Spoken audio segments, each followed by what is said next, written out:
Many of us, with existential angst, somehow find ourselves inexplicably drawn to the message of not to.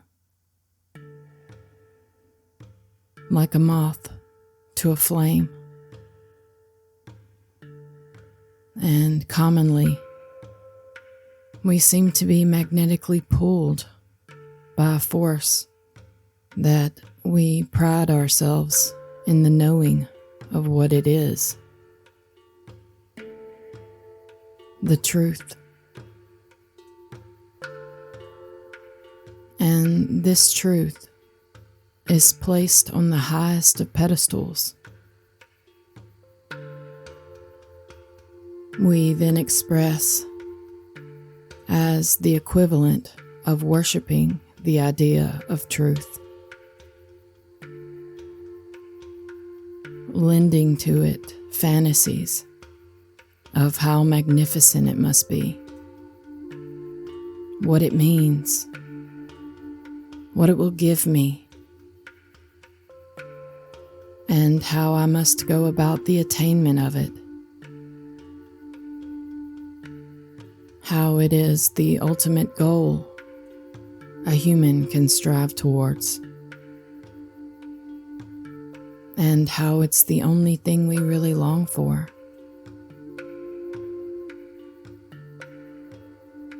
And there is expression of movement towards this truth,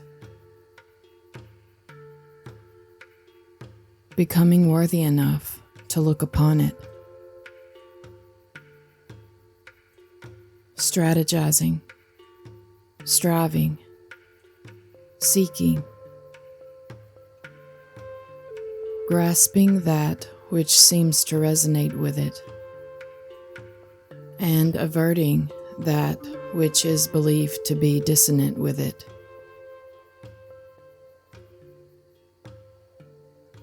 Many of us know this game all too well. This attempt to use the mind to transcend the mind. This whole seeking for truth phenomenon is as natural and innocent as a cat enjoying his catnip. As we have been told, all of this herein described as a seeming pattern for those of us with this angst is this too. Whole already. No other than this indivisibility. The endeavor to see this longing as this integral sameness is completely valid. This harmonious wholeness is naively and innocently made into this conceptual monstrosity of delusion, magically making something from nothing. And the mind fails miserably in its attempt to discover existential truth. The mind constructs. It's the wrong tool for the job. So, what is the difference between one who seeks and one for whom seeking has ended? Or a sage, to give this expression a shorter name? Well, according to this message, nothing, of course. But within the dimension of subject and object, and practical knowledge, there is an actual answer to this question. What is the difference? Well, a sage sees no difference, while the seeker looks about at that which seems to be and instantly rejects this appearance and labels it as not yet this.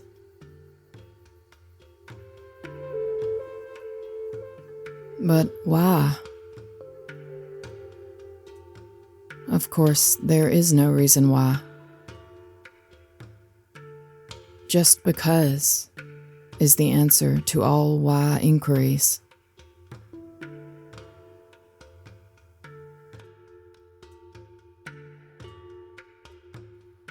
Yet, in the dimension of subject and object, there is an answer.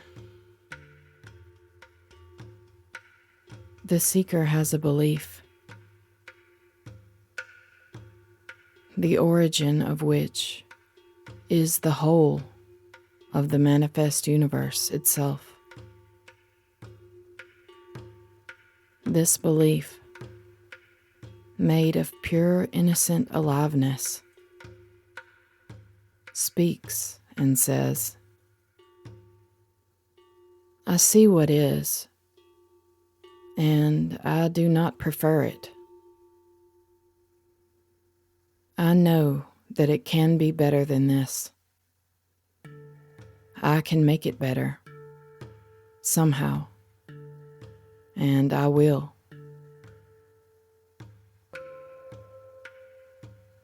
But for the sage, for whom the grace of futility has kissed their cheek,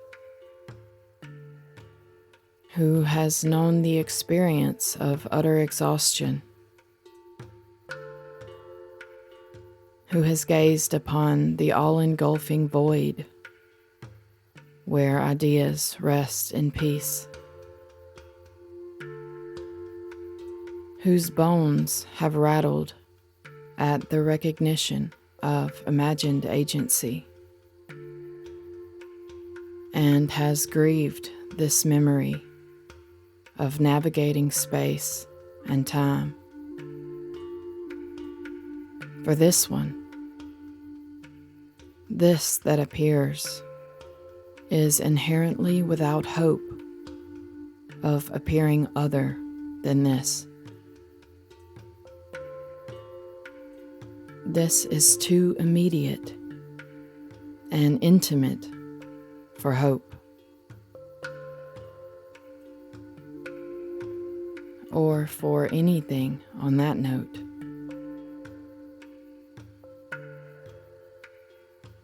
Without this belief that this can be the way I imagine it to be,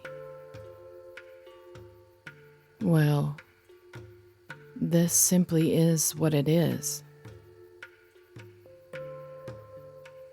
The seeker is an expression, as an assumption,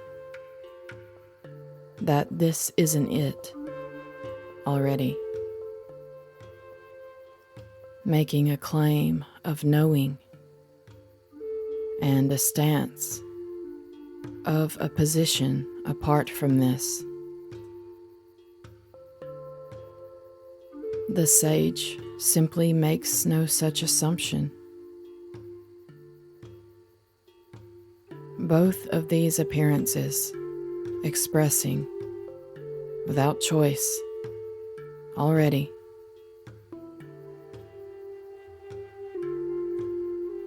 Unlike the sage, the seeker has a belief that this is knowable. The sage sees that knowledge is a limited, practical tool for dream navigation. When understanding is idolized, it can become neurotic, because it simply doesn't have the capacity for existential knowing.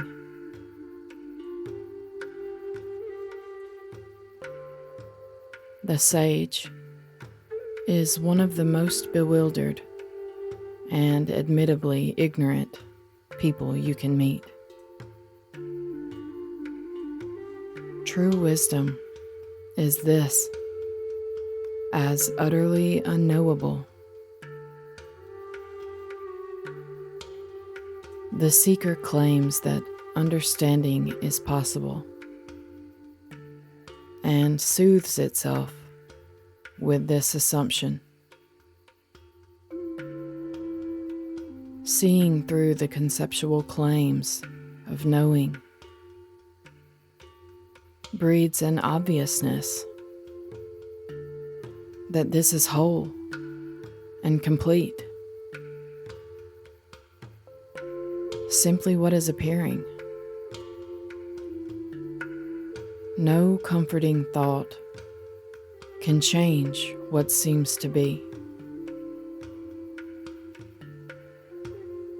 Change just happens as it does, spontaneously, in this automated flow of expression. We innocently seek so not to look upon this vulnerability, this futility, with or without the belief in this conceptual knowledge. This is this. But these differences only seem to be. There is no actual difference between a seeker and a sage. They are both equally this, expressing as freedom itself. There is paradox, and simultaneously no paradox. This paradox is already complete and whole. The paradox is there is no paradox.